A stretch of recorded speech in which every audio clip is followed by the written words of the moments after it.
Bernardo Maduro. From Aruba. And your son's name? Kendre Maduro. And how old is he? 15. 15? Thank you. Sorry, we ran into a little traffic. This is my girlfriend. How are you? Kimberly Nice to meet and you. Maculis. And this is the... How are you, guys? Very good. We had a little. This is Paul. It's 180, 1 meter and 80. 180. Like,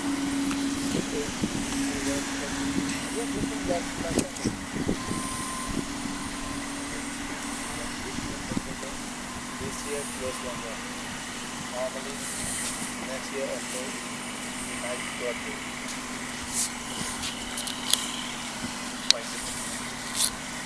yes. The first position is 4-4.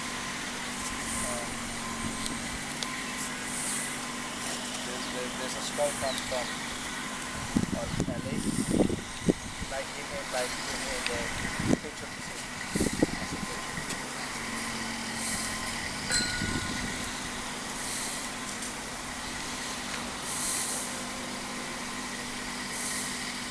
We have it's like our son, nephew. That's actually in the Hemisphere League and Trinity High School. Boy, that I met you with. Yeah, How old is he? he's 15. He's already 15. Yeah, but he came with he came from Curacao. He's in Aruba, but he came from Curacao. He have scholarship from Curacao, from the Aruba. Where? From Curacao. So he started at Curacao. no, here.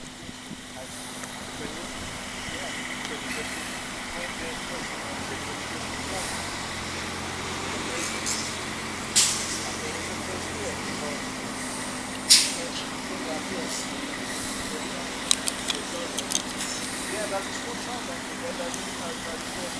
Their first coach. that time.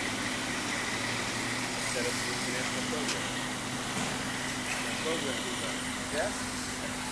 But that no program. You get set up that program. No baseball. Having a grown The owner of the school had a daughter, Tina Baker. Pastor Tom was the pastor. And he has a school, a church called Trinity International. Tina, his daughter, was the #1 person who ran the school. She had a son, Frank, Matt Baker. I gave Matt lessons, pitching, when he was a young boy. They called me up and said, would you like to be the coach of the school? I said, you don't have a team. I said, yes, we need a team. We need to make a team. Matt was a very good player, but they did not want him to go to a different school. Okay. So they decided to build a team around him Yes. because he was a very good player. So they asked me to be the coach. I said, yes, I would be willing to be the coach. I said, but with no players and no field and no recruits, and you have no good 7th and 8th graders, this will take a couple of years to build. They said, no, the second problem we have is we are very competitive. We want to win right away.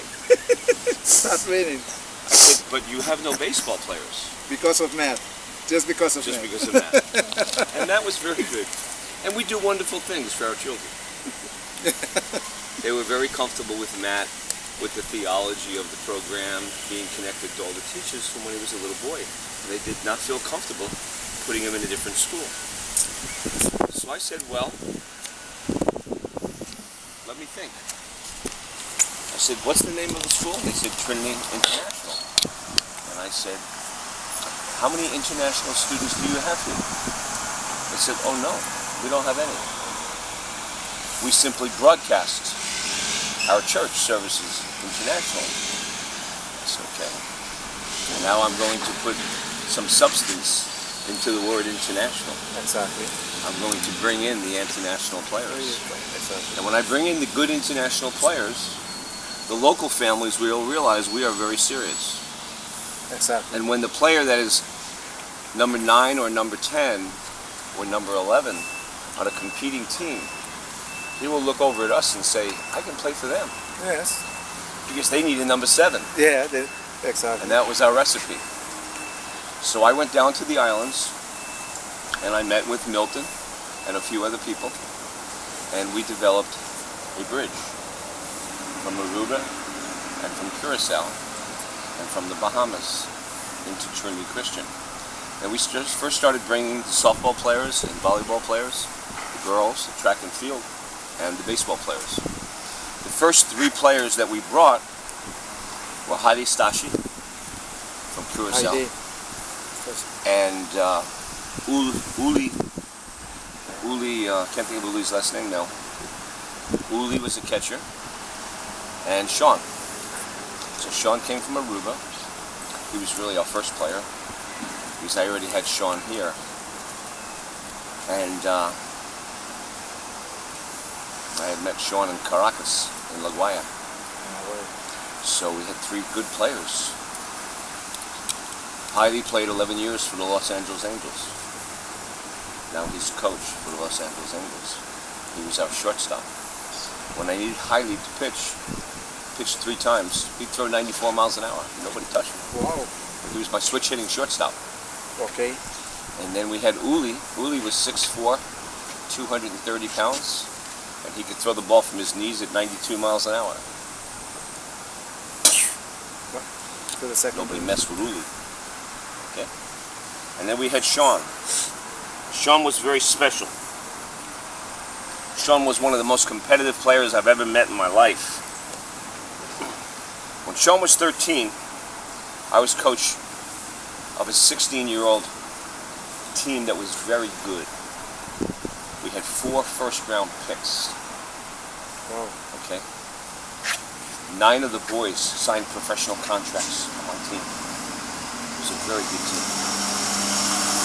David Adams went first round. Dennis Rabin went first round. So I brought Sean, he was 13. I was grooming Sean for the future. Junior was here, Sean's father, Yes. and he was driving with me to the tournament. And it was the 3rd game. And I was a little worried about my pitching for the day, because we were playing the number 1 team in Florida, in Cocoa Beach. And everybody on the field was 6'2" or bigger. They were bigger than my team. And I really needed to win this game if I was going to stay alive. We had split the first 2 games. So today was the rubber game. It was a very important game. And I wasn't sure who to pitch. And I was debating while we were driving what I should do. And Junior Saraga said, Jimmy, let Sean pitch. I said, no, you don't understand. He said, no, he's okay, he pitch. And I said, no, I can't use Sean, that's not good, no. I must think of some other idea. And he said, no, it's okay, Sean can pitch. And I said, no, you don't understand. We're playing against the best team in Florida. Everybody's 6'2". They're almost 17 years old. Sean is 13. Sean is 13. This is not fair. You cannot do this to Sean. He said, no, Jimmy, he's okay. I go, the father doesn't understand. We don't want the boy to get hurt. We want to win the game. Put him in pressure. He doesn't understand how good this team is. And so after maybe 20 times, he kept saying, Jimmy, give Sean the ball. He never stopped. I said, you know what? Maybe we give Sean the ball and we'll see how he does. And I could always make a change. So we give Sean the ball. Well, in the 6th inning, Sean hits a double, driving 2 runs. Now he's winning 2-1. He's pitched 6 innings, he's given out 1 run. And now he drives in the double to score 2. So he's the hero of the game. Hero of the game. During the game, because of who we were playing, and because there was a 13-year-old on the mound, All of the scouts on the walkie-talkie said, "You got to get over here, field 6. Got a 13-year-old man. You got to see this kid. You got to get here. Good dad, I don't care what you're looking at. I don't care what you're looking at. Get over here." They were all calling the walkie-talkies. Yes. Because we're playing on 16 fields. And there's a game on 16 fields. Exactly. So now I look over the fence and the scouts are deep. And Sean's on the mound and he's a little tired. I said, wow, what a spot. What a spot. Yeah. Every major league team, every big college in the United States looking at Sean. Sean finishes the game. Everybody's happy, we win. Now, do you ever meet Sean? No, they haven't met me. Sean is a nice boy. Yeah. He's a nice boy. He lives here in the States, no? Where does he live now? Here in the States. Claristo gave me the address, but I have to. Well, In Melbourne. Melbourne? Melbourne. Yeah. He's married with 2 kids, so. I gotta go chase him down. Yeah. Sean is a nice boy. Yeah.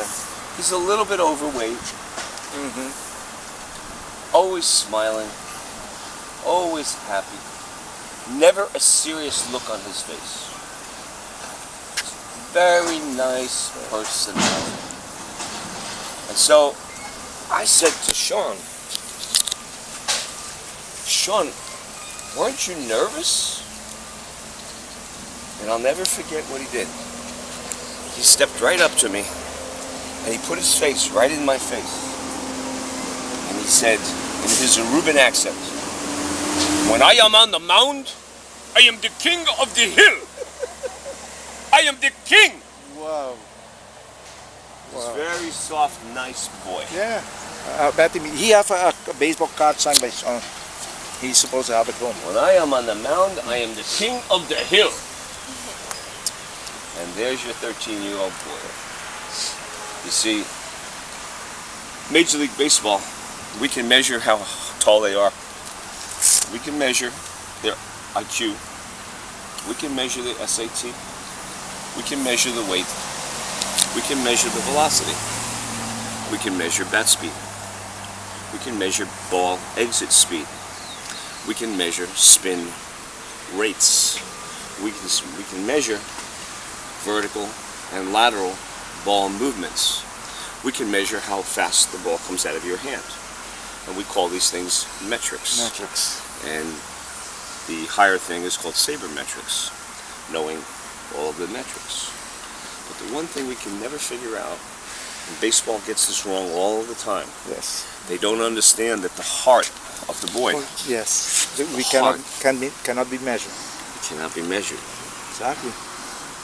This is what we try to figure out. And as parents, as coaches, we know that this is the thing that's going to bring them success. Exactly. When he eventually goes to play baseball against very good players, they're all going to be big and strong and fast. They're all going to throw the ball at 90, 92 miles an hour. They're all going to be able to make the play. The boys that could not do that have faded away. Exactly. So now we are left with a group that is very exclusive, and they're very, very good. But only 10% of them But make it. succeed. Yes. What's the difference between that 10% and 90% that don't make it? It's the heart. Heart. It's the passion. It's the determination. Exactly. Very often it's the family support system. He might have a lot of passion, but suppose he's 21 years old, he's in the minor leagues, Yes. and he's struggling. Most players will struggle. This is very usual. And he's trying to push forward. But if his girlfriend is saying, it's enough, come home. Come home. You tried. We have a baby coming. I'm pregnant. Mm-hmm. My father has a good job for you. Come work for my father. We need the money. I need you. You have tried your whole life with baseball. Now it's time for the rest of your life. Now he has a lot of pressure on him. Yes. And he has to respond to that. Maybe there's a sickness in the family that he wants to come home and help. There are many reasons that the player, Can be. he can be, his affinity can be now alloyed. And he doesn't no longer have that passion. Now he's worried about his family. Now he's worried about other things. And those things can affect how he gets there. Exactly. So there's many, many things that go into it, and we can't predict those things. We can't measure them, we can't predict them. What we do know is that he's going to become a good player, and we do know that he's going to have failure. There's no way to avoid failure in this baseball game. Exactly. Okay? And we do know that the failure will bring him to his knees. And he will say, I can't do this. I don't want to do this. This is crazy. The game is disrespecting me. We have disrespected all of our great players in the history of baseball. If you study the history of baseball, you can start with, you know who Shoeless Joe Jackson was? Okay. Shoeless Joe Jackson. Right? Chicago White Sox, Chicago Black Sox. Maybe the greatest player that ever played the game. His name is not in the history books. Exactly. Maybe the greatest player, and his name is not in the history books because he was friends with somebody that probably did something wrong. And he paid that price. Babe Ruth was the greatest hitter the game has ever had. When he retired, he asked them for a coaching job to teach the boys how to hit. They said, no, we don't need you. The greatest hitter in the game, all he wanted to do was help. And they said, no, you can't do this.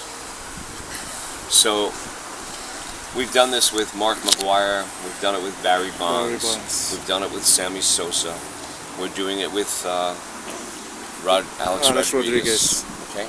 These are our greatest players. Pete Rose. Maybe the greatest player that ever played the game. Third base. He's the only player that won a gold glove at first base, second base, third base, left field, right field. This is impossible. He broke Ty Cobb's record for hitting. Everybody said for 60 years, nobody will ever break that record. He broke it. He has the greatest hitting record. He has the greatest record for fielding. Every team he played on, he said, follow me. We're going to go win the World Series. And every team he played on, they won the World Series. Wouldn't it be wonderful if your son broke the hitting record? Yeah. Wow. Wouldn't it be wonderful if he got a gold glove at every position? Yes. Wouldn't it be wonderful if he got traded to 3 teams and each time he was the captain and they won the World Series? Wow. This is major success, right? Yes. This is big stuff. Yes, the big stuff is... Now we have a rule in Major League Baseball, you're not allowed to gamble in the clubhouse. In every Major League club, there's a sign. No gambling. No gambling. When you walk in, the boys are gambling. Everybody gambles. Every clubhouse gambles. They've been gambling for 100 years. The sign says no gambling. They're gambling. Okay? Pete Rose was convicted of gambling. Exactly. Why did they convict him and nobody else? Because it wasn't about the gambling. That was the reason. The reason. The reason was he wasn't nice to people. He was arrogant. He was very cocky. And he was not friendly to some of his teammates. He was not friendly to some of his managers. And because he wasn't friendly, and because he wasn't humble enough, they ruined his life. Yes. They ruined his life. He did not realize that on the way up you will meet many people. To be nice to them. Yes. Because the day will come when you are coming down and you will meet the same people. The same people that... So his mother and father never taught him how to be humble and how to respect God and how to respect others. Exactly. He thought of himself. And so he paid a very big price for this. These are the things that we want to teach our players along the way, and I know that you have done a wonderful job. But these are the things that we want to teach our players in addition to being good players. Okay? Shake my hand for you. Okay, we need to move. We have a coach in the Caribbean. His name is Frank Ferrara. I'm not sure which team Frank is with now. He's been the director of scouting for every major league team. Recently he was with the Baltimore Orioles, and recently he made a change. His name is the Shark of the Caribbean. He has visited every country in the world. In Europe, China, Malaysia, Thailand, looking for talent. He has put more boys in the major leagues than any other scout. I believe he's up to about 190 players. Guys like Alex Rodriguez, Sammy Sosa, Bernie Williams, center field, Rodriguez for the Rangers. He has credentials about understanding what a player is better than anybody. Wow. He has that sense. Exactly. Okay? So there'll be 10 players. They all run the same 6'5", 60. They all throw the ball 90. They all hit the ball far. He said, yeah, forget about it. It's the one right there. That's the one that has the heart. Okay? So the next scout has about 40 players. He has about 180. Everybody else has 5, 6, 7, 8, 9, 10. He has 180. He's had more success at selecting players that go on to future success than any other scout. And he says that when I shake a boy's hand, it's almost all I need to know. Okay? How they shake my hand and the energy that they give me becomes a very important part. He said, I'll walk around him once, taking a look at the feet and the ankles and the legs and the body. And I'm looking to where his chin is at. Okay? And I'll say good morning and then I'll shake his hand. Okay? Now when you shake the scout's hand, you want to smile. Okay? You want to say something, you say good morning. Good morning. I say it a little louder. Good morning. Okay? And what's your name? Kendry, nice to meet you. And you, Kendry, you want to grab my hand and let me know that you're here. Let me squeeze me a little. Yeah, give me that. And pick your head up. Otherwise, I think you're going to steal something out of my pocket. Yes. Okay? So you look at me. Get a walk straight. And you say hello and you smile. And you give me some energy. You say, good morning, Coach. Good morning. How are you? Okay? And you give me a good squeeze here. Okay, ready? We're going to do it one more time now. Okay? Hey, good morning. Good morning. Nice to meet you. What's your name? Kendry, nice to meet you. Nice to meet you too, Coach. Okay, good. Keep your head up. All right? This is a very important part of the baseball process. And so it's our job to prepare him for that day. Exactly. We work so much time in the cage. We work so much time on everything else. Okay? Now he's going to watch how you talk to your mother. You come over and you give your mother a hug. That's good. Shake your father's hand. That's good. You ignore them and you mumble when you walk past them. It's not good. They're watching you all the time. Okay? If you did that when they're watching you, they will imagine and other situation will do the same thing. That's right. And so very often, I, as a scout, I know you're coming in from the parking lot. So I will stand over by the building and I will just lay next to the building and be reading a book. I don't want you to know that I'm a scout. I'm not going to wear my Yankee shirt. I'm watching you. And I watch how you go from the car in. You walk slow, you have flip-flops on. Are you walking with your mother? Are you talking to her? Right? Are you leaving her behind? If you're walking in front of her and she's there, you're disrespecting her. Yes. You see? If she's carrying things and you're not, you're disrespecting her. Right? Exactly. And I'm looking at everything that you do. I'm looking at everything how you treat your sister, how you treat your father, how you treat your mother, because I'm trying to figure out who are you. I know you're a baseball player. I know you're a shortstop. I know that you're going to catch the ball and you're going to look good. Big deal. I have 1 million players like that here in the United States. Maybe not as good as you, because you're from Aruba. Okay? And you have good training there. But we have many, many good players. We're looking for the one. Okay? Unfortunately, we cannot reward all of the good players. And there are many good players that have worked very, very hard to become good. But this game is not about rewarding them. This game is about rewarding the one player that we think is going to be special in the future. Will succeed. So you want to be special. That's what you have to be. Now there are many things that you can do to be special.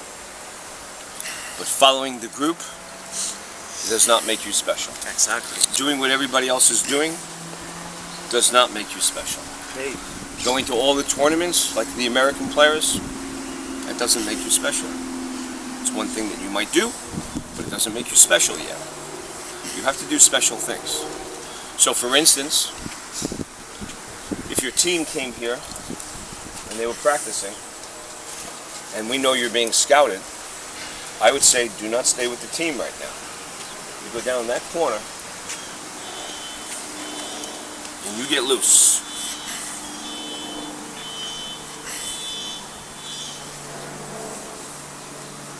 And you go through a 15-minute routine all by yourself. So the scout can say, kid's thinking differently. Exactly. He has a different brain.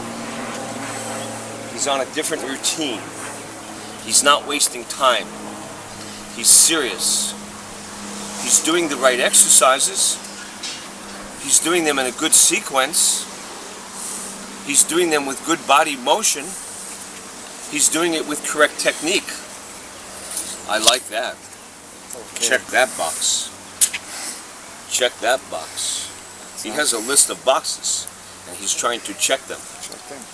Down here it's going to be shake hand box, and he's going to find a chance to shake his hand. Down here is the box, how does he treat his family? Over here is how does he treat his teammates? Over here, when he walks over and the teammates all turn their back and they kind of ignore him, we have a box for this also. They're telling us the relationship's not so strong. But when he arrives, they go, hey, good job, man, good to see you, baby, here we go. All right, and all the boys are high-fiving him. Okay. We have cohesion. They accept him. He is one of their leaders. Does this make sense? So very often we will spend a lot of our time in our training On the field. on the field with the bat and the ball, getting better and better and better. These things that I'm talking about might be the most important things. They're going to measure your speed, your glove, your arm, your hitting mechanics, your batting mechanics. They're going to measure your height, your estatura. They're going to measure your pounds. They're going to look at your body fat. They're going to look at your muscles. But the most important thing that will separate the player that has success is called makeup. You know this word, makeup? Makeup. Have you heard this word? What does makeup mean to you?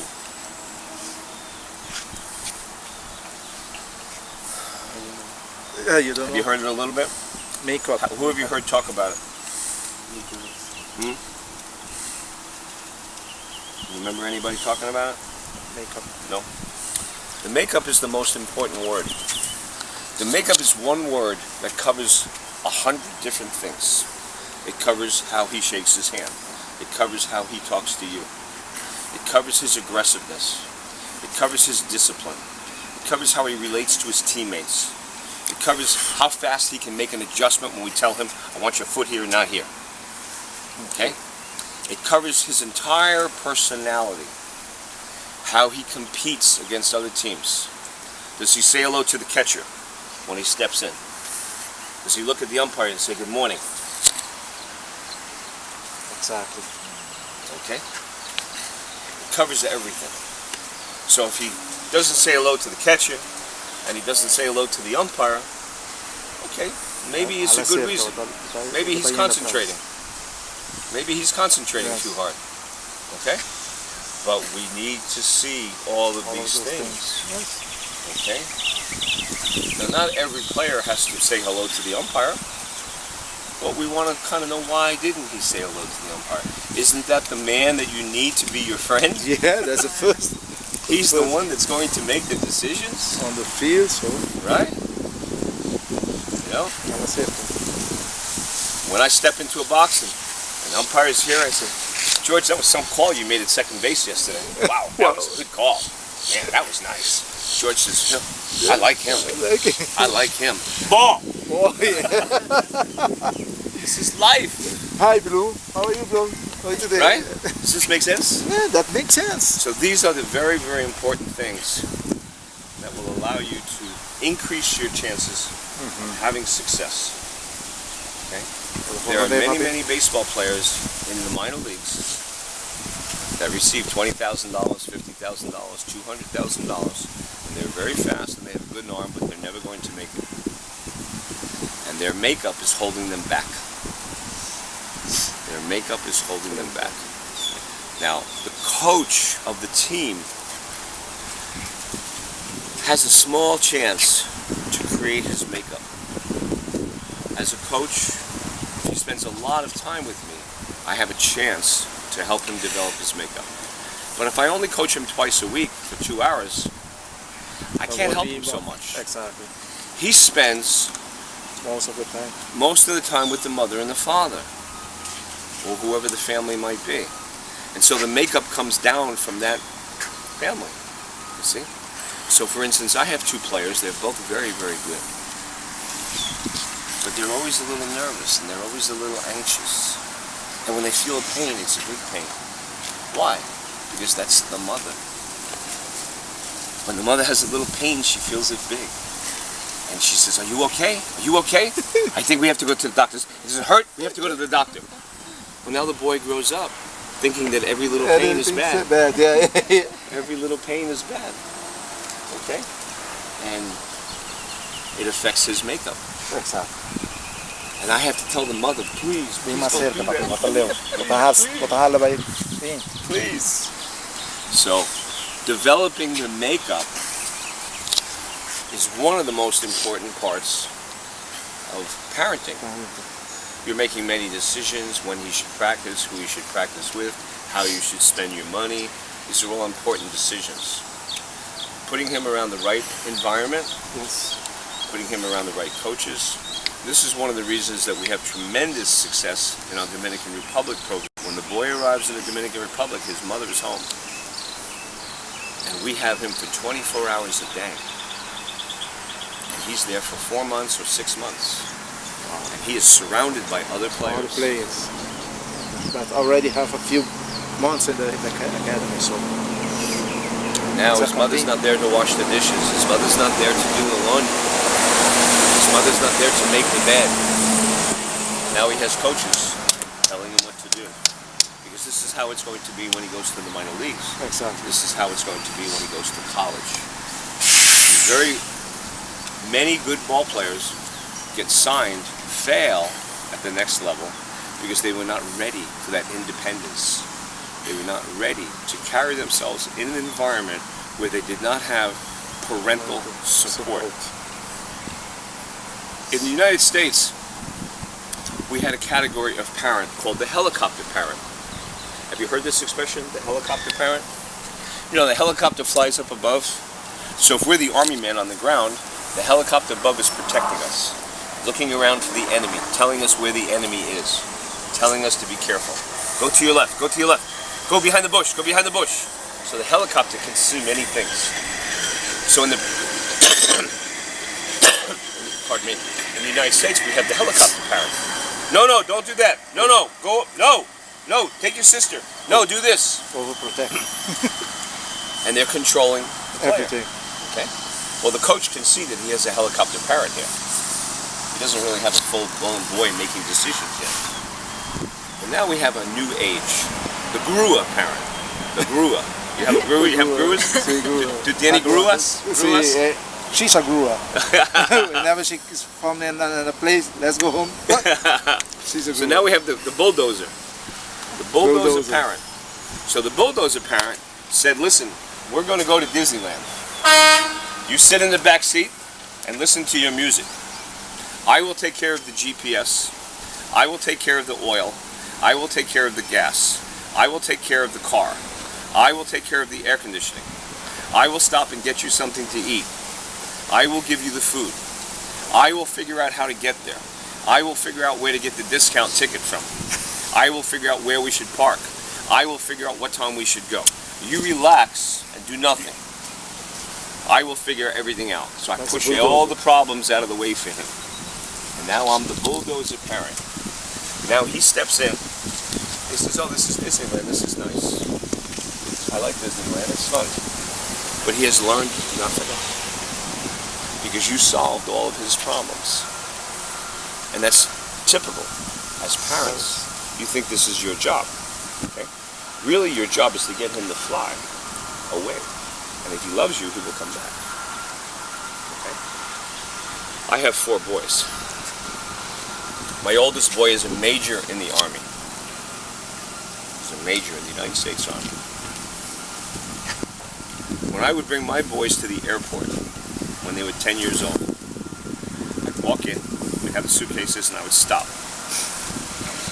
My ticket counter's over there. There's Spirit. There's American. I said, okay, boys,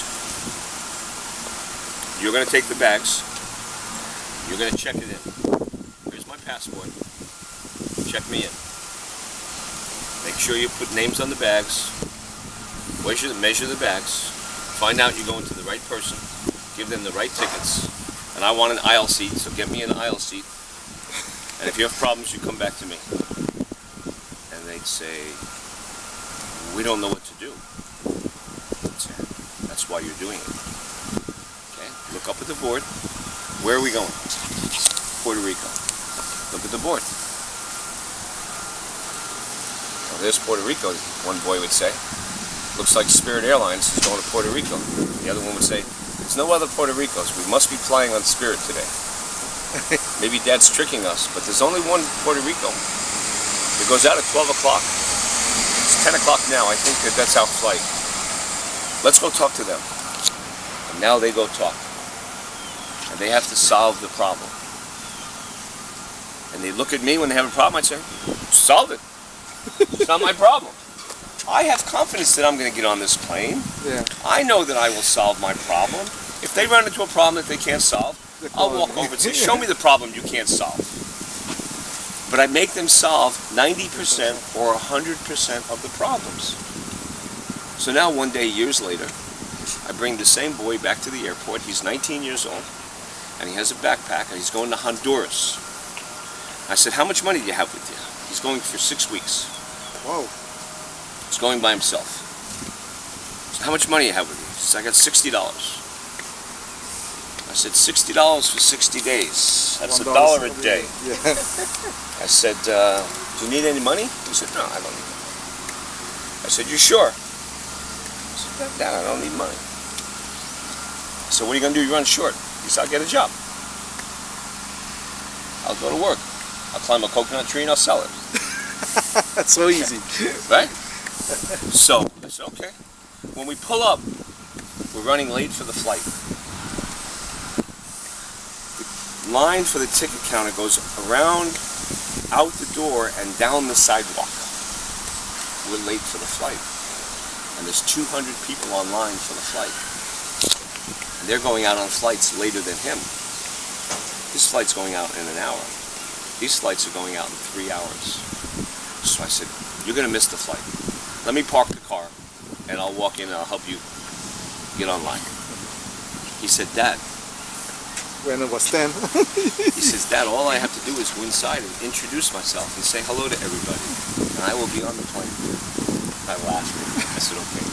Text me when you're on the plane. So now he would go to the line. He'd say, hey, where are you going to? Oh, you're going to Puerto Rico. What time's your flight go out? 3 o'clock? Wow. Oh, you're okay.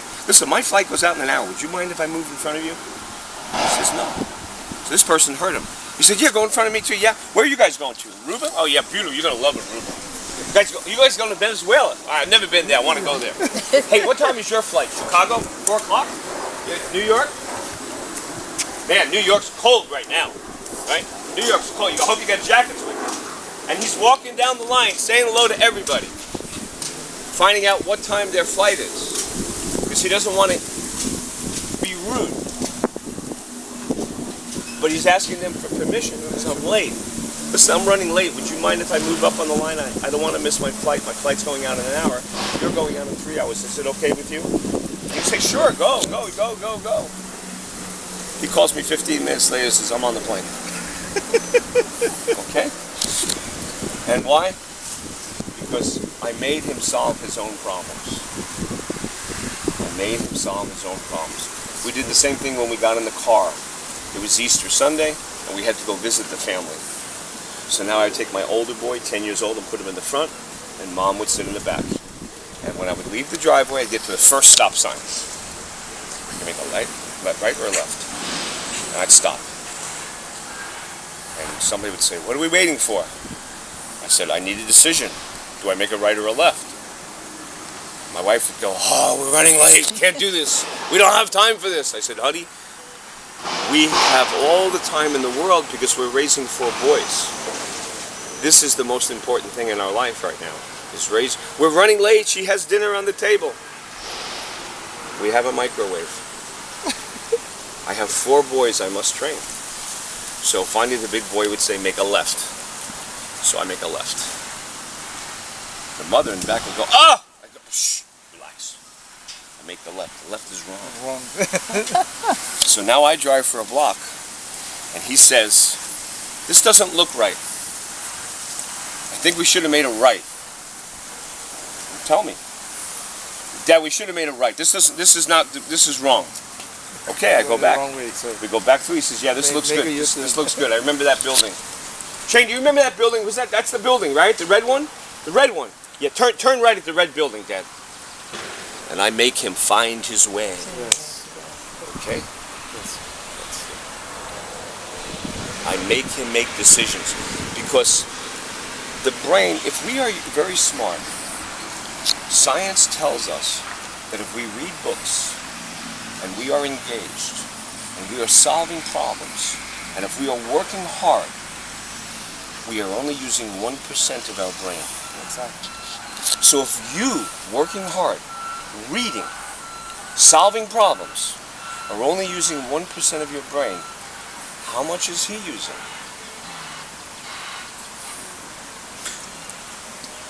Less than 1%. Less than 1%. Yes. We need to get him up to 2%. Yes.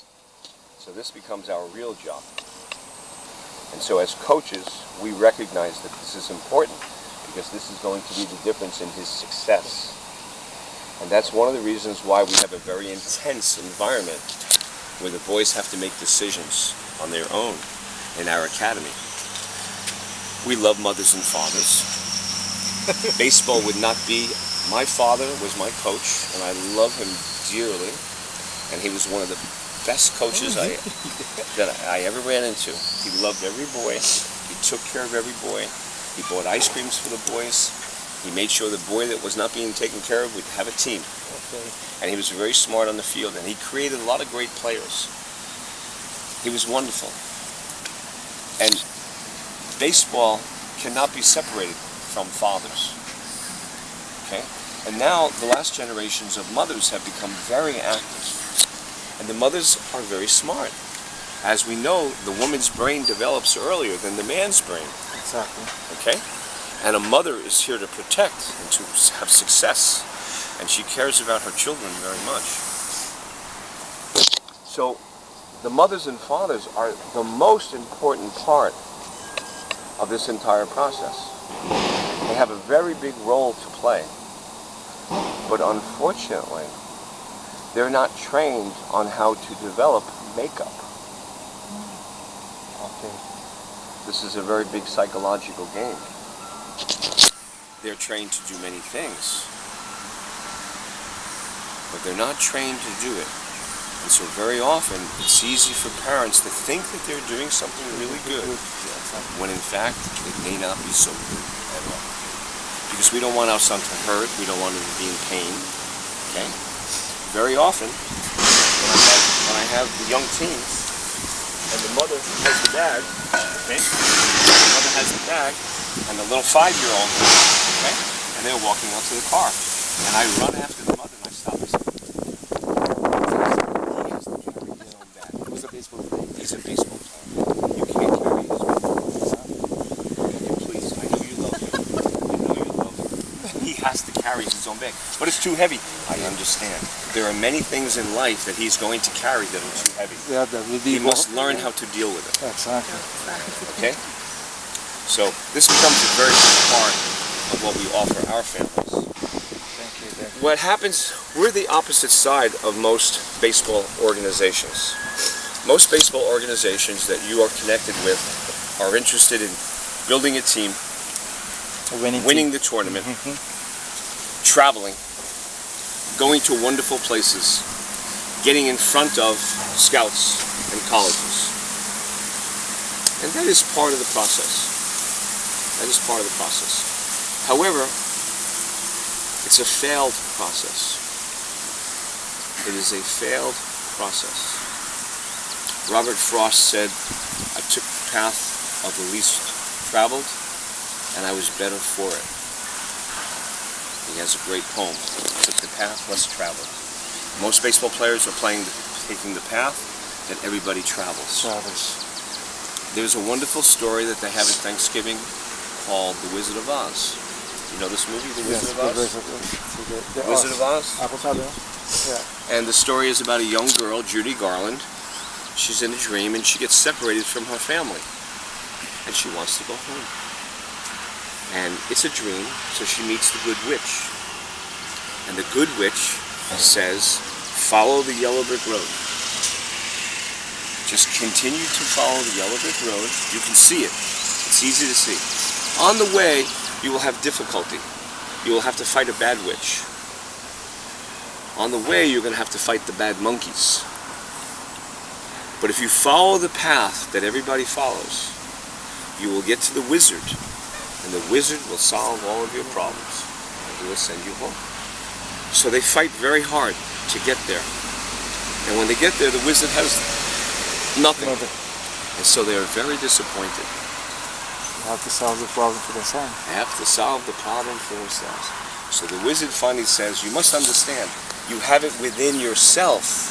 You do not need to follow anybody. You have the power within yourself to solve this problem. So you made a very big mistake when you followed everybody to all these different things. Same thing happens here in the United States. In Florida, we have about 40 or 50 colleges. In Florida, we have 1,500 high school teams. Each year, each team will graduate 4 players, 5 players. So if 5 boys come out of 1,500 high schools, we have 7,500 students looking for a job in college. If we have 50 colleges, they need 250. 500 without a college. Now, the boy from New York wants to play in college in Florida. In Florida, yes. The boy in Kansas wants to play in Florida. The boy in Wisconsin wants to play in Florida. There's no room. But if he's a really good player, they're going to make room for him. So in the United States, 5% of our best players do not make it. 5% make it. They're our good players. They are our best players. 94% of our best players get told, no more. There's nothing for you. 94%. And 1%? 1% will go on. Okay? So, we must prepare them for this day, both from a skill position and from a maturity makeup position. Because the coach has his choice. The coach has his choice. When I was the coach of the United States national team, and I was selecting the squad to go to Venezuela, and this is where I met Sean. Sean was in that tournament in La Guaira, Caracas. My instructions from USA Baseball was, you're going to bring 20 players. Find us the 20 toughest players in the United States. Do not find the 20 best players. The toughest players. I said, why? Bring the 20 best, we'll win. They said, no, there will be too much pressure on them. You need to find tough players. Tough players. The tough player is at this level physically. The good player is at this level. When the pressure comes on, this player will Will drop, this and the player top will player, move up. yeah, yes. Your only chance is to find really tough players. Mentally tough. And so we left behind some talent What? that we thought was, a little marginal. And so the makeup becomes very important. And again, the biggest difference in the Dominican program and our program here in Florida is today he will go home with you in the car. And he will spend 10, 12, 14, 16 hours with you, and then you bring him back for 2 or 3 hours. Then you will have him for 15, 16, 17 hours, and I only get him for 2 or 3 hours. When I have him in the Dominican Republic, he's mine. Yeah, 24 hours. I have him 24 hours. 24 hours he's surrounded by other coaches that want to go to the major leagues. And it changes how they think. It changes how they react. I cannot tell you all the great success stories that we've had from their parents. When the boy comes home, he opens up the refrigerator. He says, "Mom, Can I? this is unbelievable. Wow, this is really good. Wow, I love you." He never says that now. He'll say that when he comes home from the Dominican Republic. They appreciate everything. Okay? Right now they take many things for granted. Okay? So, let's go take a look at him. See how he's doing. All right? I hope he's doing his So our best. program is very much revolved. So we started, thank you so much. Thank We you. started talking about before where the coaches in all the teams, they're interested in the team, who's going to play what position, who's going to where the batting order is going to be so that we can win. We want to win the tournament, we want to win the showcase, we want to win the tournament, we want to have rankings, we want to wave the flag. Exactly. But at the end of the day, for you, The most important player. if Aruba comes in third place, but he's the player, that's the player we're worried about, this boy right here. You see, the team is not going to do that. No. The team is worried about the team. You. That's who we're going to take care of. So we switch our program. So our program becomes a player, family, advocacy program, not the team. Not the team. You hear that, Candy? The team is not important. Yes, it's important when we are with them. We're going to become a good teammate. I only realize this, when you get older, I'm almost 70 now. Okay? So when you get older, sometimes we learn. I had a team, the #1 team in the world. We won 152 championships consecutively. Wow. Yes. So of course it's always nice when you win a tournament. But we won 152 consecutively. We had B.J. Upton on the team. We had Hank Conger on the team. We had Mark Trumbo on the team. These are major league players. Okay? So every time I get a trophy, I put it on the fireplace. There's no more room, so I put some over here. In the garage. And then there's no more room. And then I got to dust them off all the time, and it's a lot of dust. And then there's no more room. And then there's more trophies coming in, and well, this one's not so important. Put that one away and put this new one up. And it's trophies, trophies, trophies, trophies. And then we make a new room, we make a new house, so the trophies go in a box. Now the box goes up in the attic. Forget about that. Forget about those trophies. Now I need more room, and I rent a storage unit. Just for trophies. Just for trophies and for my tools. So now they all go in a box and they sit in the storage unit. Okay. I think I have 3 trophies. I think. I threw them all away. Wow. They're not important. He's important. He's important. The trophies are not important. They feel good when we get them. They acknowledge that we were there and that we did something. Okay? If we go to the cemetery where all the men are dead, Yeah. they had many trophies. Many trophies, and each. Many trophies. So it's about the children. It's about our sons. What can we really do to create a great future for them? And baseball is a wonderful game. Baseball is the game that we love. But he's going to have a future after his baseball career. Maybe it will be inside baseball. Maybe it will be outside baseball. But he has to be prepared to be a businessman. He has to be articulate. He has to be knowledgeable. He has to be able to read. He needs to be able to do research. He needs to be able to articulate. Articulate, yes. And unfortunately, even with our school system, they're not very good at creating this. They're very busy. So they learn some mathematics, they learn some science, they learn a little bit of history. But the job market, people will tell you, are you happy with the people coming in to get jobs? No, we're not happy. Do they have a diploma? Yes, they have a diploma. What are they missing? They're missing experience. Attitude. They're missing a work ethic. They don't really want to work. They want to know when their benefits are, what time coffee time is, how many days off they get a month, how many days they get off a week, how many sick days, What's the their medical paycheck? insurance. The paycheck. They want to know how much their paycheck is, when do they get their first raise. Exactly. They're not here to work. No. They are here to collect a paycheck. And that creates a problem for the company, Exactly. you see? And so it's our job to create him to go in and say, listen, I'll do anything you need, let's get it done. What do you want to do? I can do anything. I can fix it all, and I don't need lunch hour. I eat lunch standing up. Like, oh, we like this guy. Yeah. Right? That's high. That's high. Okay? All right, why don't you stretch for another minute or two? Okay? Relájate. ¿Qué botín por teléfono?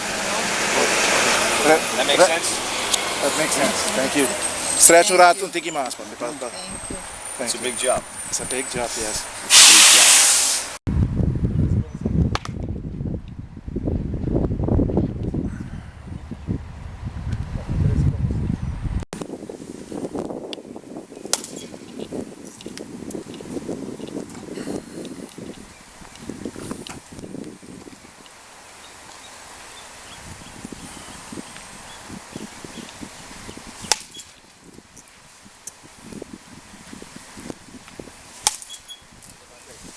So this pitch represents the pitch that the pitching coach is going to want the pitcher to make.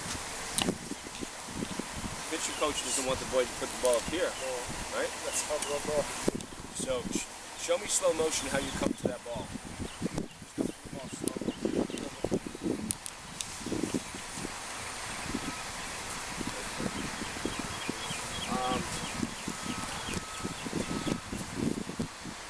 Take a picture.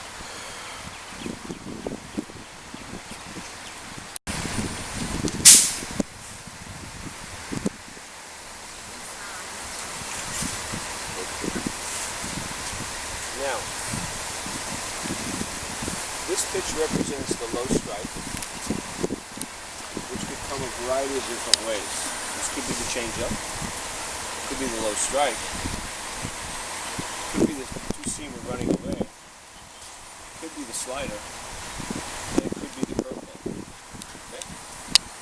Now, come up and stand closer to the tee, so you take a look at where it represents it really close, really close. So point to your knee where the strike zone is. Where's the umpire going to call the strike? Point to your knee. The strike zone is the bottom. The strike zone is in the hollow of your knee. That's what the rule book says. The hollow of your knee. So point to the hollow of your knee. Right. And is this very close to that height? Yes. Very close. So the umpire that's standing back there, the ball's here, and he comes to there, he says, hey, that's a strike. That's a strike. Okay? Pitching coach is going to tell him, listen, we have a good hitter here, Maduro's coming up. All right? Don't throw that pitch down the middle, he's going to hit it. Okay? We're going to throw that low pitch. So this pitch needs to be a pitch that we know what to do with. Okay? Take another swing.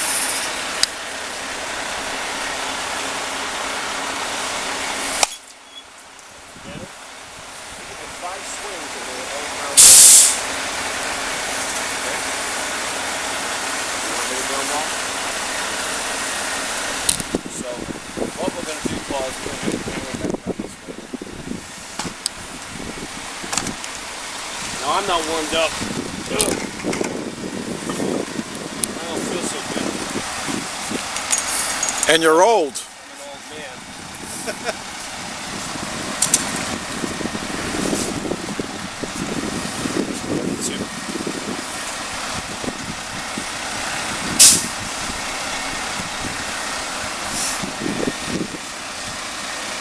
grab a couple balls. Very much. Very much.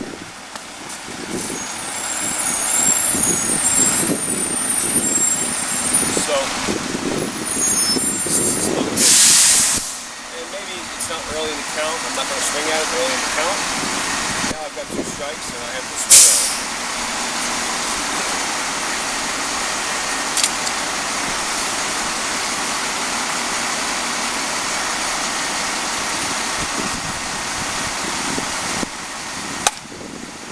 My ball went up. Your balls went down.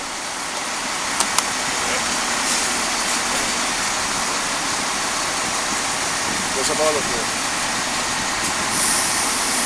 I'm tired. Almost An old 70, man. almost I'm 70. an old man, I can't walk. Okay? I'm not stretched out. I can't play no more.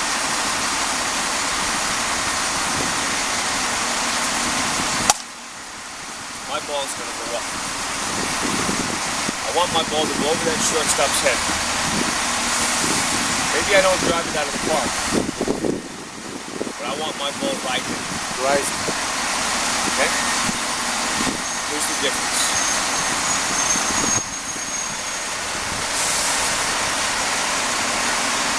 When you attack the ball, your arms were straight. We have the picture to prove it. When I attacked the ball, my elbows were bent. That allowed me to get under the ball. Okay? So you're extending your arms too soon. Okay? I'm going to show you a picture. Go ahead and bring your hands to the ball like you're going to hit it. Just like this.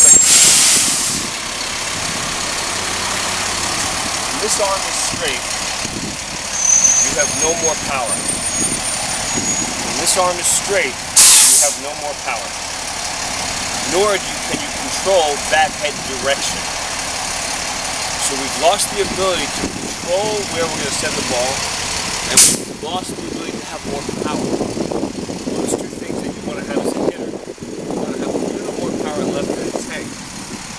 And you want to have the ability to change the bat angle to accommodate what the pitch is. This is a common problem with many amateur players. Okay? I'll show you how you have no power. Watch. Go ahead, bring your hands out to that position again.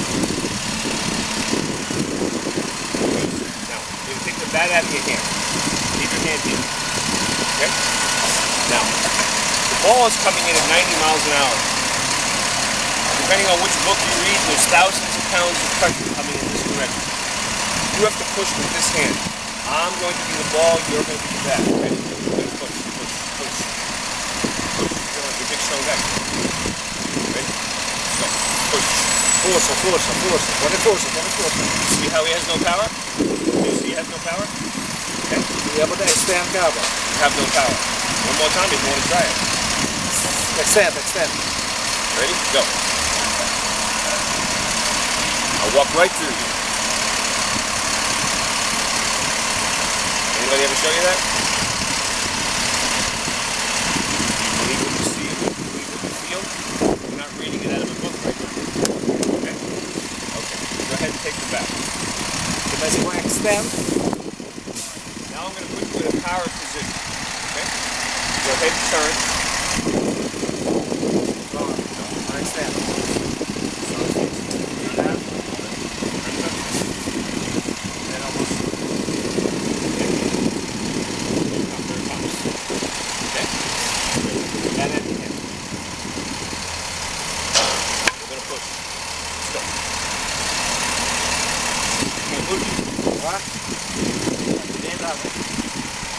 That's your power position.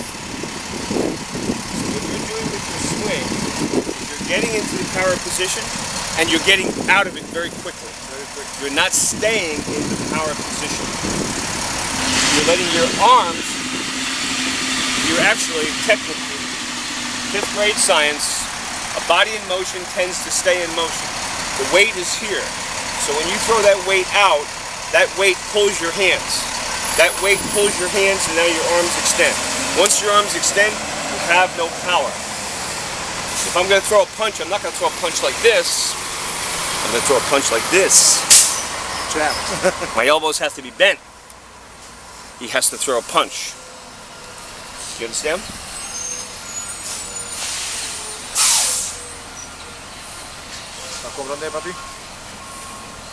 So, why does that happen? It happens because you're swinging the bat. I do not want you to swing the bat. The manager of the Chicago Cubs, his name is Joe Madden.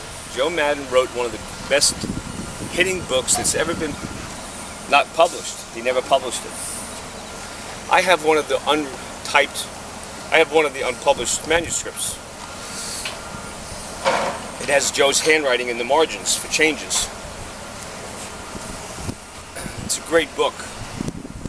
He told the editor of the book, I don't know what we're going to do about the name of the book, but I'll tell you what I want it to be. Please don't swing.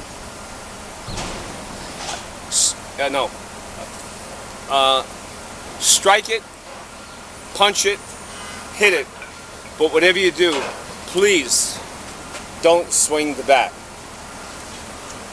Because he recognizes that the number one problem with hitters is that they swing the bat. Okay, so come on outside, I'm going to show you the difference between swinging. Put the wood up, and we put the wood up. And then we put the door up, and we connect the door. And when we open up the door swings open. When we close the door swings shut. Young baseball players swing the bat this way. They swing. Just like a door. Just like a door. They swing. Swing the bat. Now when they get strong, they get better at it, they can be effective. And they can have success. And everybody will think that they know how to hit. The sharp scout will say, no, he's going to have trouble in the future. Okay? When you step up to the plate, and the first pitch goes down the middle, the umpire says, strike one. Strike two. How many strikes are you allowed? 3. Why do they call it a strike? Why do they call it a called strike? If you study history, the word swing was not involved in baseball in the beginning. The word strike was. The hitter was allowed to strike at the ball 3 times. He was allowed 3 strikes. Not sweet swings. He was allowed 3 strikes.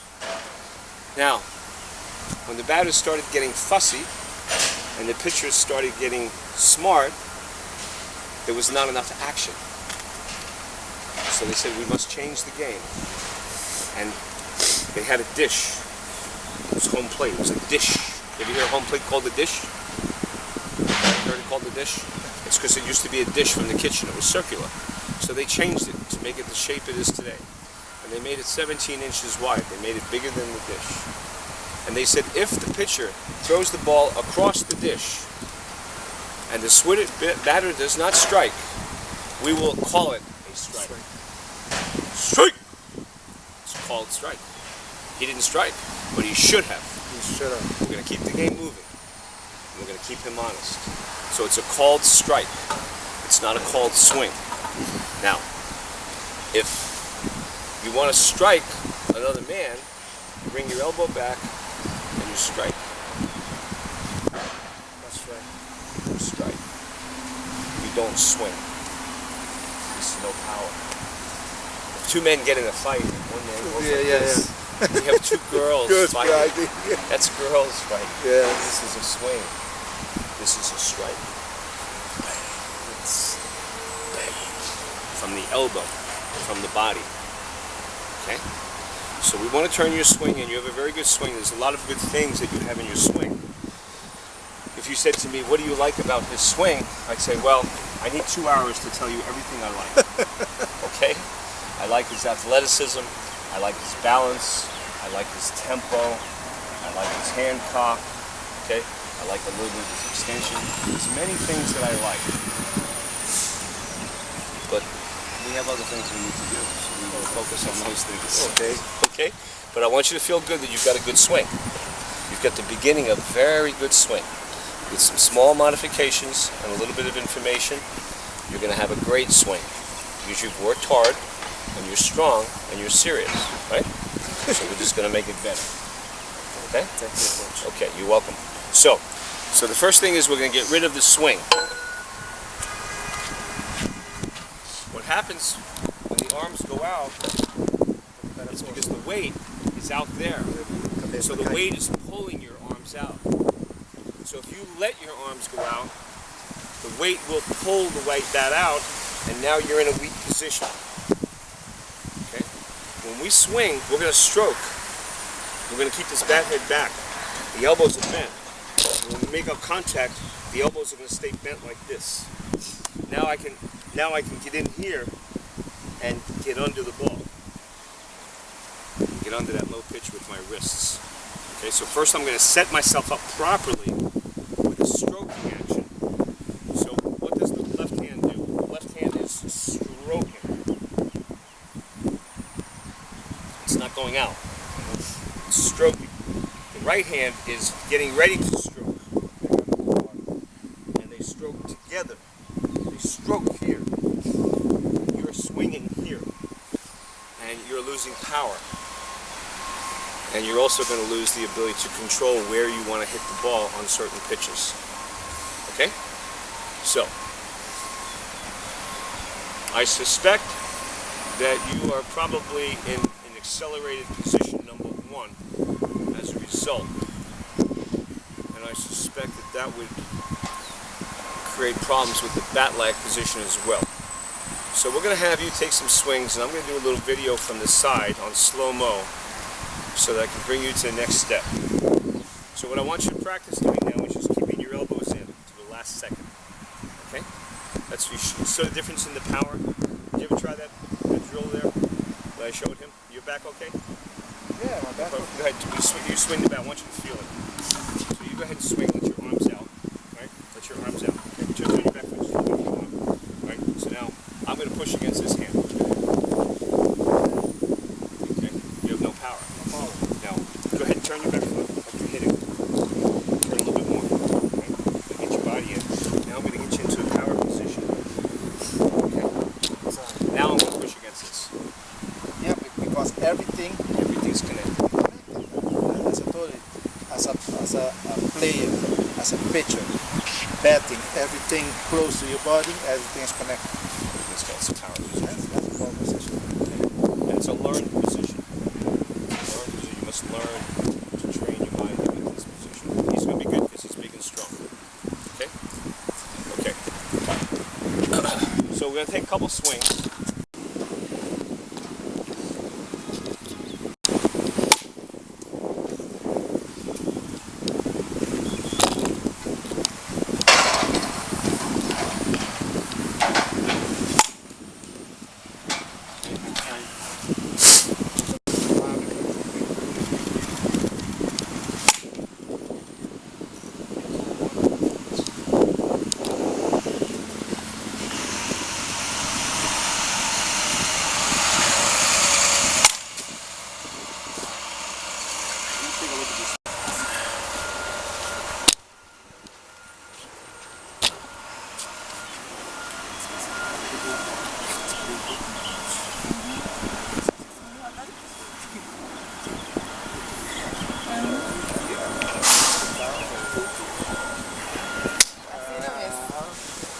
Trying to get your elbows a little bit more bent. Okay. Are you bending them more that time?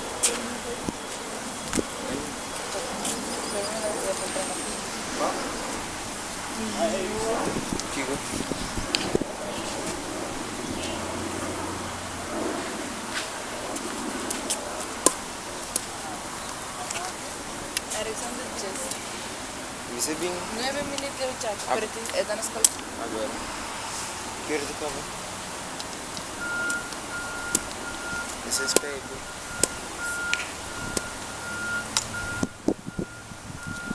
Não, eu vou tocar mas eu quero pago,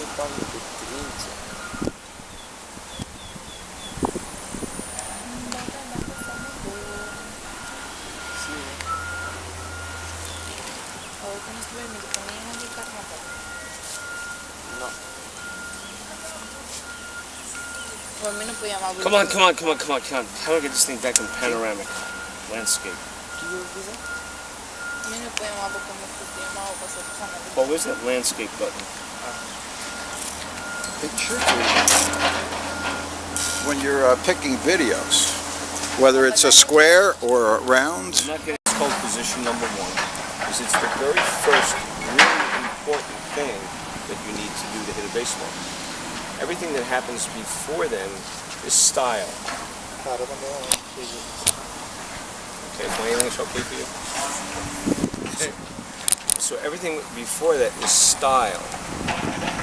So you'll notice that some major league players will hold their bats up here, some are here, some are here, some are right here, some are back here. This is not real important when we're teaching. It's important that you find a place that's comfortable for you, that works for you. But we're not hitting the ball yet. The very first important position that we need to get to is called separation position. What are we separating? We're separating the hands from the lower body.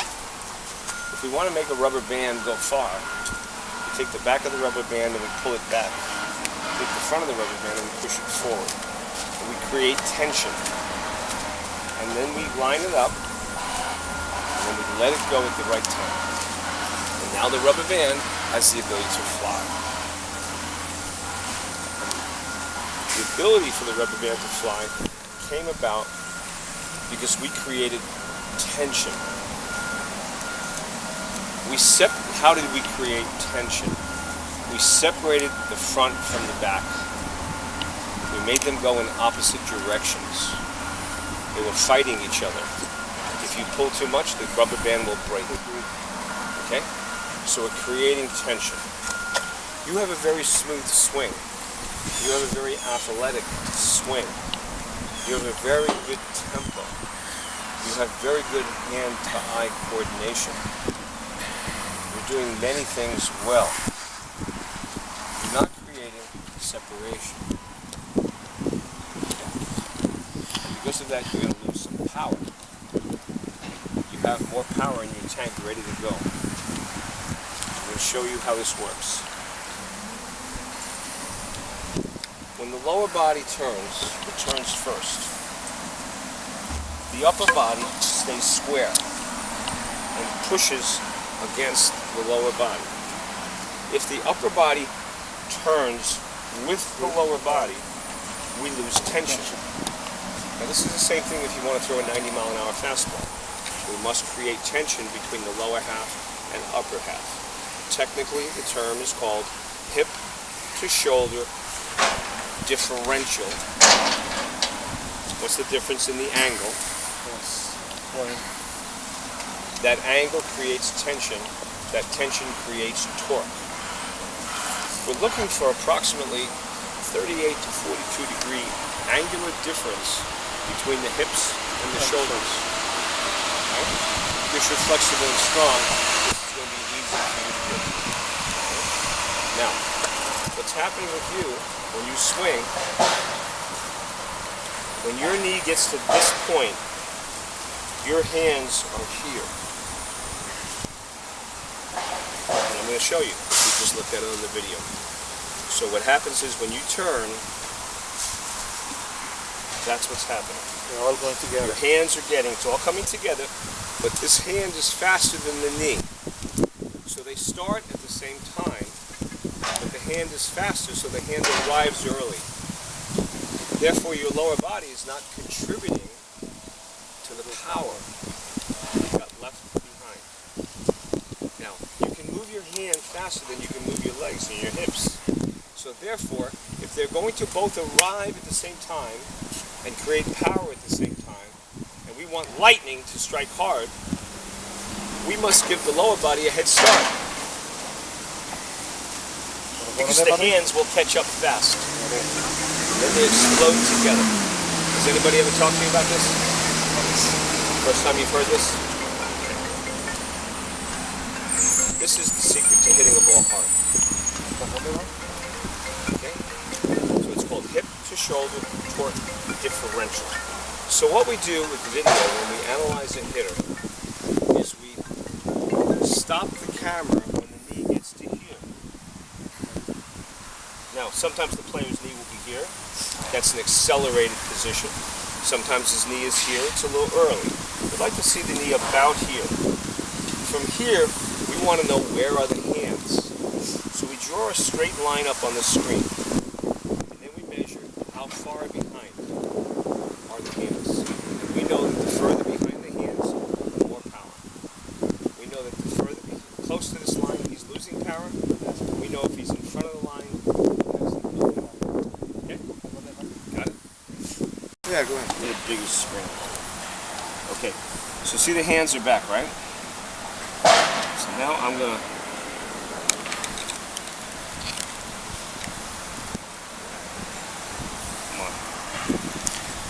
come on.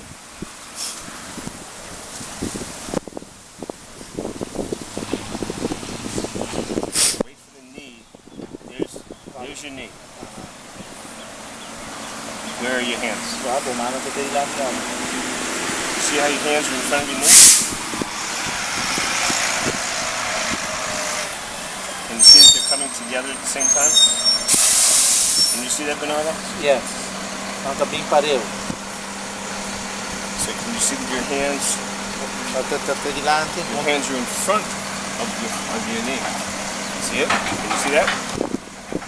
Vá por baixo ele aqui.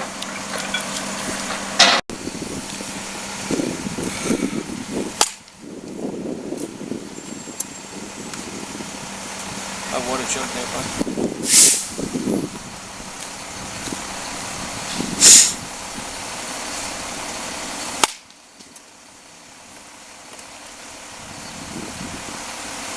That makes sense? Tu bota assim que papi? Thanks, Paul.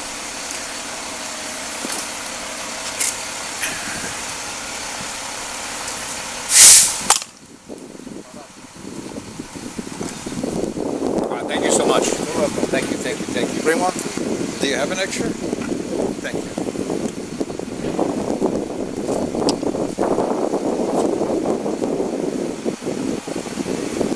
Muchas gracias.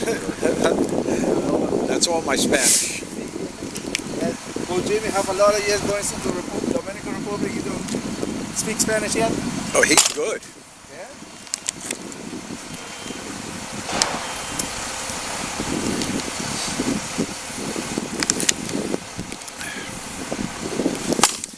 To share the video with you and his talk and everything, I put it on YouTube and then I give it to you because it's so big I can't send it. No. Okay, it's no problem. And then, you know, you can see it and then you could share it to, you know, your friends or, you know, other people there. Okay? I said in slow motion.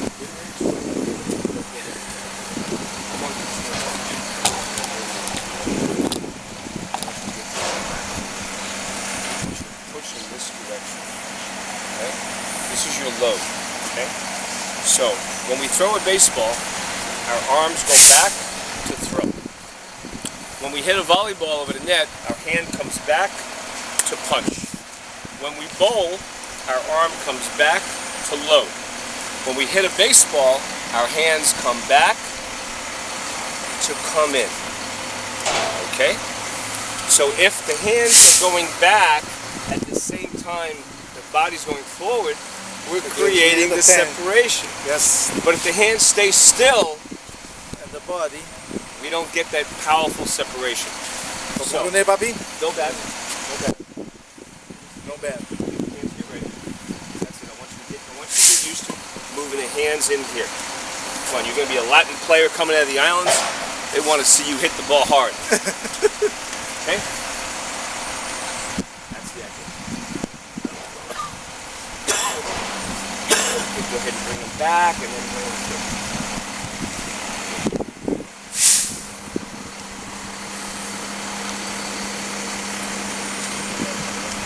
Okay, you come first, hold it, go.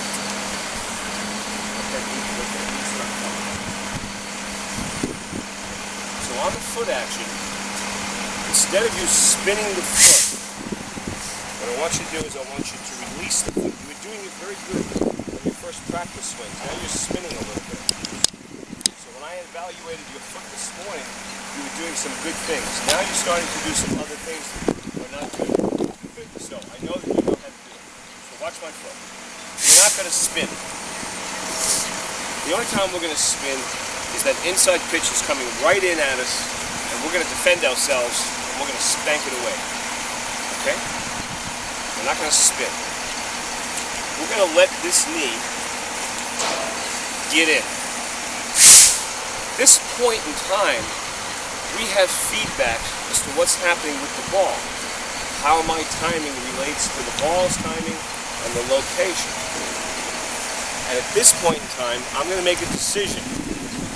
Am I going to leave the foot like this? Am I going to turn it a little bit more? Am I going to drag it? Am I going to drop it? Am I going to slide it? There are many decisions to be made. What we're not going to do is we're not going to spin it on every pitch. Okay? We're not going to spin it on every pitch. So what I want you to do is I want you to put your hands in here and let your feet come. Let that knee come first. Let that knee come first. Not the spin. Let the knee. Let the knee come to the ball. Let that knee come to the ball. Push your hands back. Sem parte.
Next swing, I want you to freeze. Hold the body. All done. Don't move. Freeze.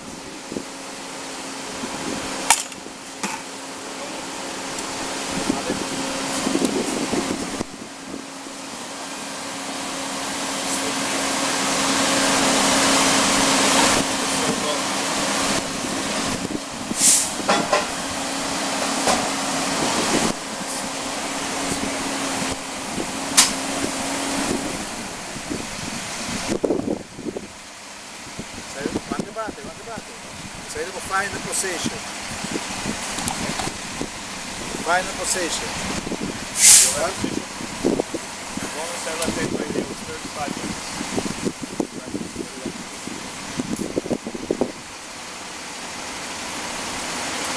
C'era un mano anticipato. We'll be talking back in a little while. Era sinurato.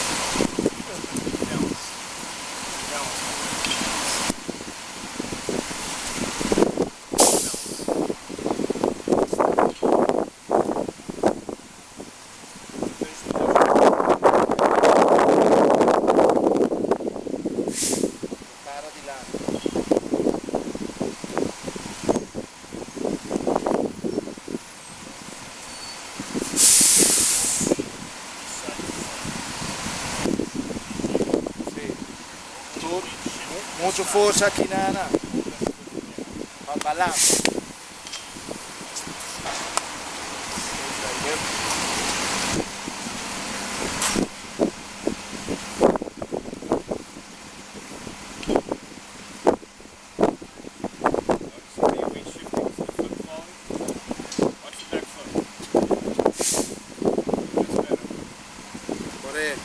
Balance. Do that again.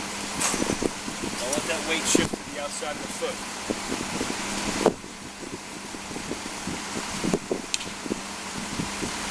sometimes when a hitter's struggling and I don't have time to look at him, I say, just bring me his cleats. Yeah.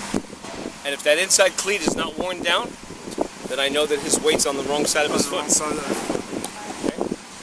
The ball of the foot is right there. You need to put pressure on that ball of the foot. You have pressure out by your toes. That's better.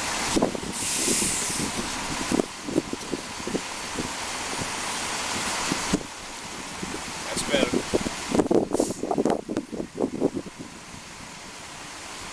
Better. Are your balance getting better? Work on your balance now. Balance, balance, balance. Balance, balance, balance. Balance, balance, balance. Balance, balance, balance. So you might need to do something exactly together, yeah. But if you mess it up, then you're going to start start again. So, how to get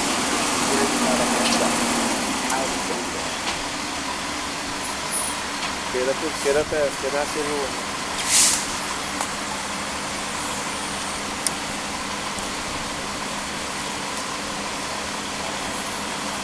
Again, it might seem boring, but again, you got to get the muscle memory. Mario Botensi.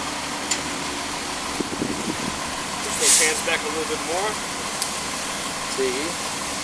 Destro volpia balance. E vai a pensare che ora boccai, che sono boccai che non sei balance. A little bit more low than you do with the foot. That was bad. I was mentioning a little bit about muscle memory. What is the myelin on the brain? It's not the muscles I've learned in physics, but it's inside the brain. So every time you do it, it locks it on the myelin, locks it on, builds up.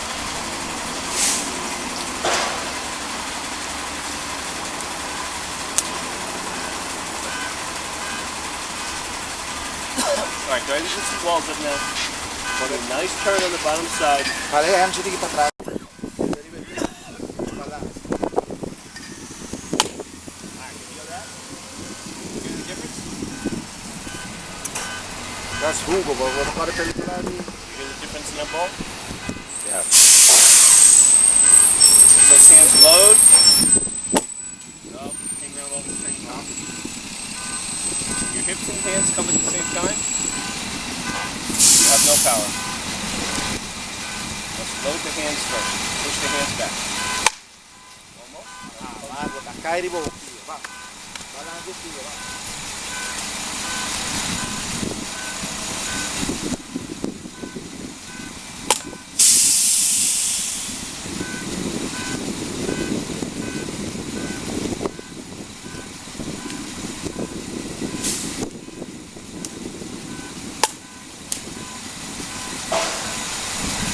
Create that separation. Create that separation. The hands come back and the knee starts to go forward. Hold your hands back. The longer you can hold your hands back, the more power you will have. Coloca a volta em fato, Mais tanto, bomar um pouquinho para trás, mais força, botinho. Vero, volpia. Aha.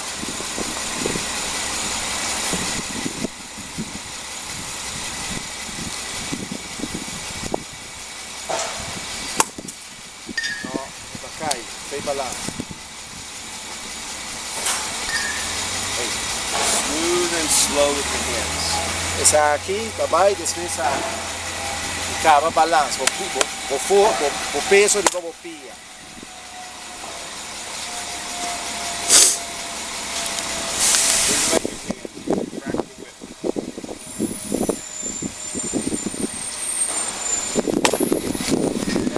Mas meu, pero acá ainda vou. You understand what I'm trying to do, right? Yes, yes, I do. Makes sense? Makes sense.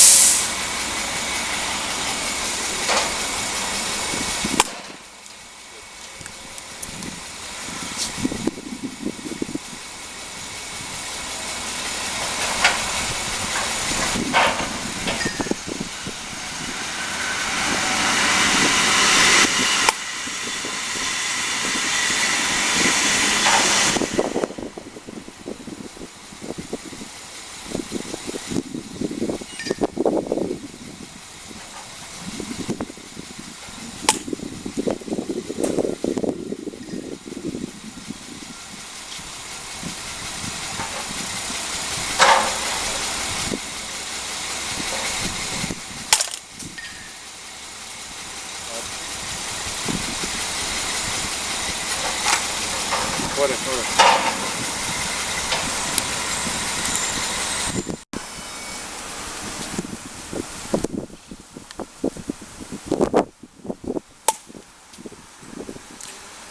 home, does he do chores? Work around the house? Take out the garbage, wash the dishes? Good. He helped me out with the garden. Good. Yeah, helped me out washing the car. For him to get like little tips to go on Monday in school, Yeah. Good. he must wash 1 or 2 cars in the weekend. Very good. Yeah. And do it right. Do it right, yes. Do it right the first time. Save time and money. Ensure your job. I used to have furniture stores. Okay. That's what I used to teach them.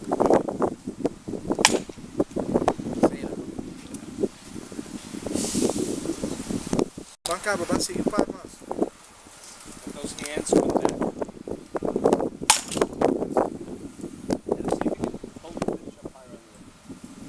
What's happening, Papa? How we doing, huh?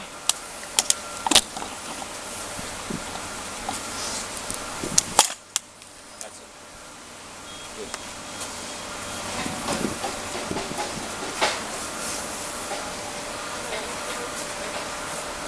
Thank you, please. Just a little smoother when the hands come back. Don't jerk it. Nice and smooth. Feel the ball jumping a little different? Huh?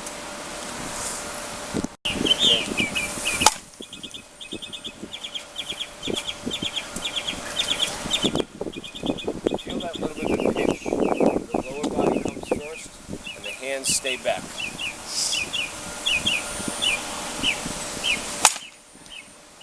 Feel the difference? Don't break the ball. Don't not the You can hear the difference. Yeah. Ball's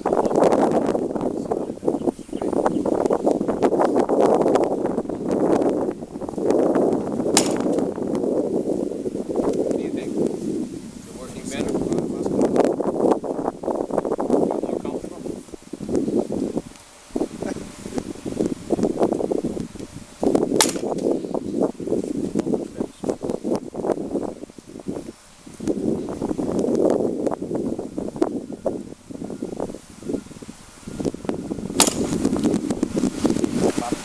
Concentrare le bala, che deve essere uguale.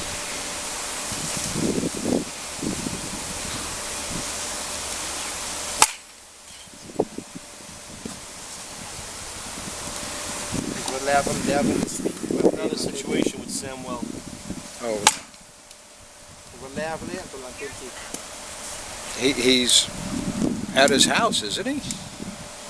Well, apparently something happened in the last couple of days or week. Just surfaced today. Okay.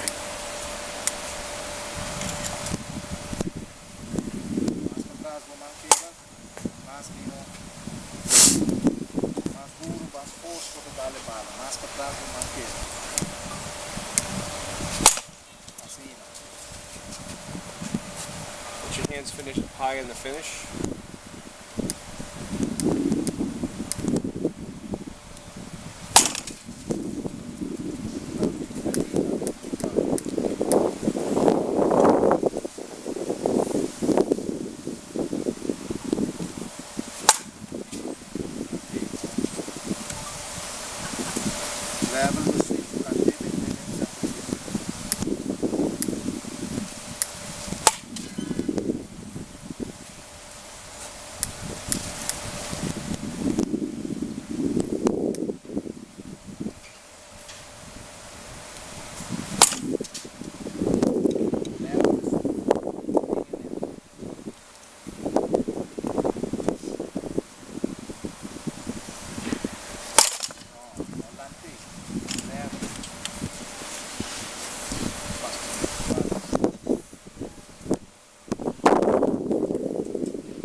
That sounded good, didn't it? Come take a look at this picture here.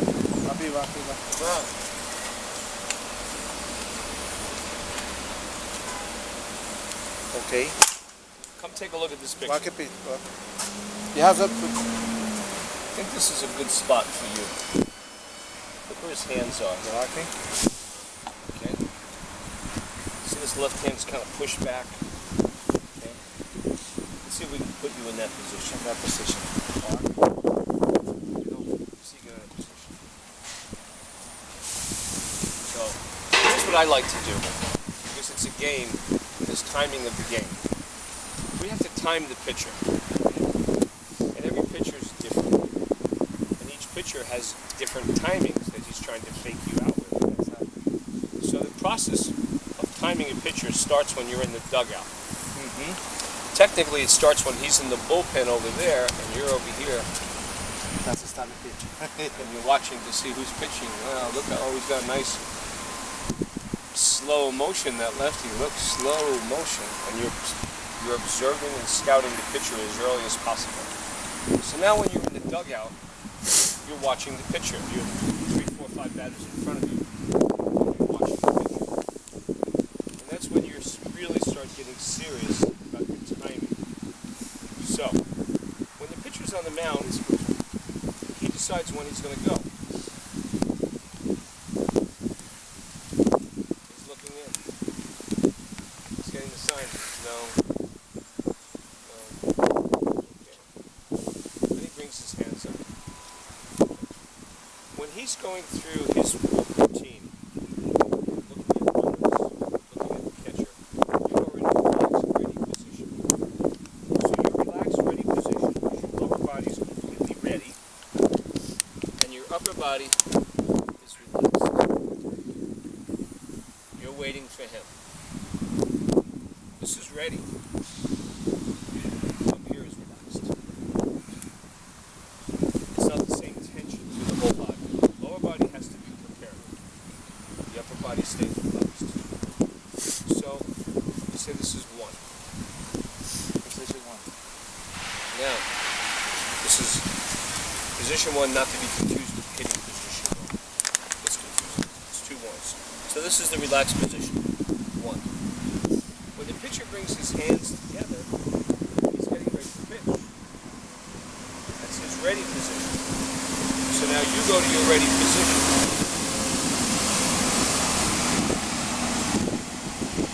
Very simple. Bottom hand across top shoulder. You go to ready position. You might want to do a little bit of this to get your wrist ready. Okay, you see major leaguers do this all the time. We call this a loop and hammer, because the bat is going to go like this. The bat is not going to do this. So we start this action here, because this is what the bat's going to do. Okay, so we start a little bit of that hand movement. So we're at position 1, relaxed.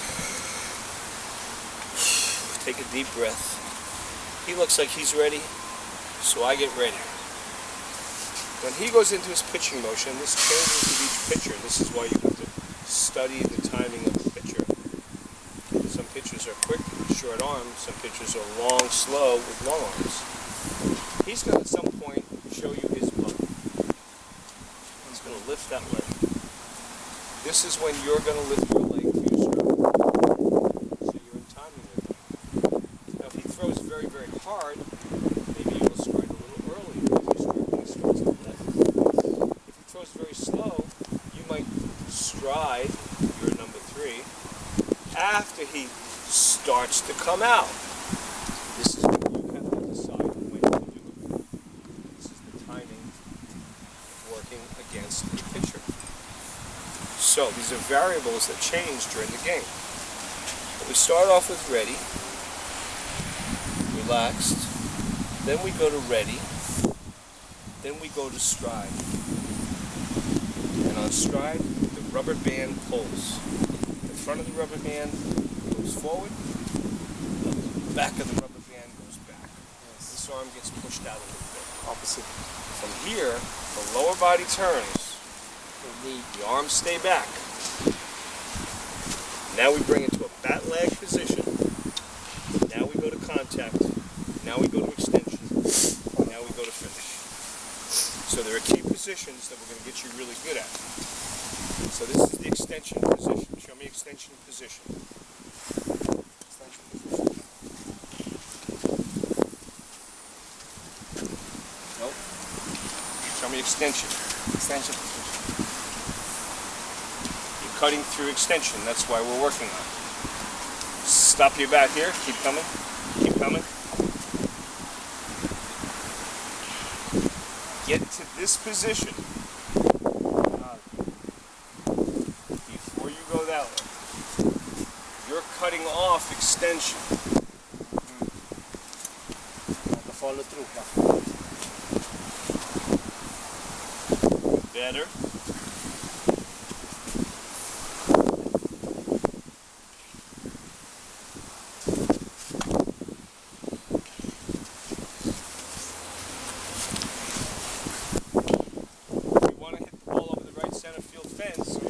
Outside pitch. Show me extension to the right side. Low outside pitch. No, see, you're extending that way. Ball's going to go this way. Yeah. Now you're extending to the target line. You must extend to the target line. Yes. Yeah. High inside pitch. Extend to the left field corner. Center field, ball down the middle, extend to center field. A little bit more this way. Your back foot's rotated too far. It's messing you up.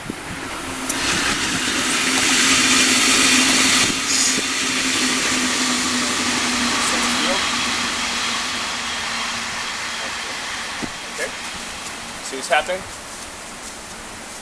So he's been cutting off his extension. Should be a line drive in the gap. He's got a ground ball to shortstop. And it's because the bat's cutting across the extension line.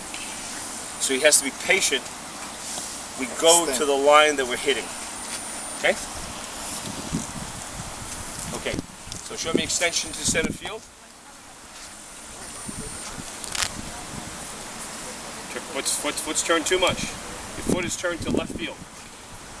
Your foot and your knee and your body and your extension all have to match. Too much weight on the back foot, rolling over. Better. Okay, extend to right field. Get the idea? Can you feel the difference of what you've been doing to what we're working on? Okay? Okay. So now I want you to take some... I want you to shoot the ball into the right-hand corner of the cage and try to get some extension into the right-hand corner of the stage. Right. Pensa di right. Good.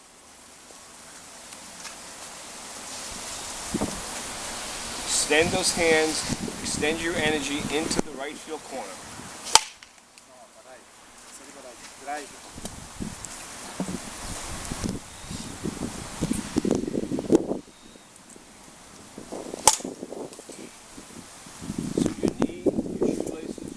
Button, your extension, all of your energy is going into the right-hand corner.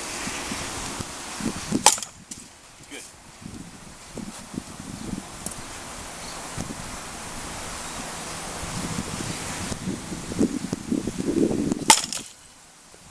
Don't drop the bat on the finish.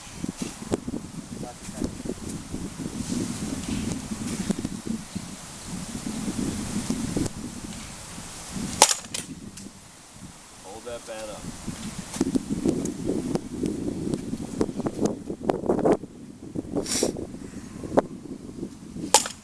Much better. Much better.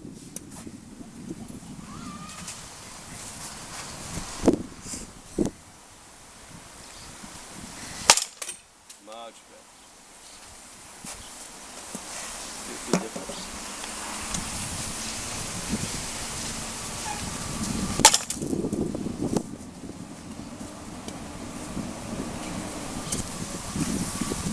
CD más cómodo, papi. Turn balance better. Let those hands float on the back. Attaboy. That feeling better? Oh, feel good? Look better here. Yeah, sure. He's a good opposite hitter, but now, as he told you, to keep the balance here, and this one, now you can see he can drive it better. Balance and power. Can be a better power hitter, huh? Instead of extend and just swing the bat. Yeah. You want to stroke the bat. You want to extend it to the line of target. You don't want to over-rotate. You don't want that weight to fall out on the back foot. You want those hands to float nice and easy. You know, remember Babe Ruth? You know what he did to practice hitting? He practiced cracking a bullwhip. Wow. Because the bullwhip, you have to pull the hands back Yes. and crack. Exactly. So you have to pull the whip back and crack. That's how we practice this hitting. So your hands were here. Short. Short cut. That's a short Loading. cut. Yeah, you have to. You gotta load those hands. Break things. And then you gotta get the lower body to come first, and the upper body comes last. Yes. But you did a good job. You made some nice adjustments. Did you feel like you were hitting a little better? You feel the ball coming off the bat? Let's see later in the afternoon he tell me let's go by the batting cage but down the rest of the game. Just like yesterday. You take him this afternoon? Probably because actually the first week of this week of vacation we are resting just to come for him to practice with you, and on Saturday we've got allows we will drive to Orlando. I have a brother-in-law living in Orlando. We will spend that's vacation. But this first week is big. Beautiful. You understand?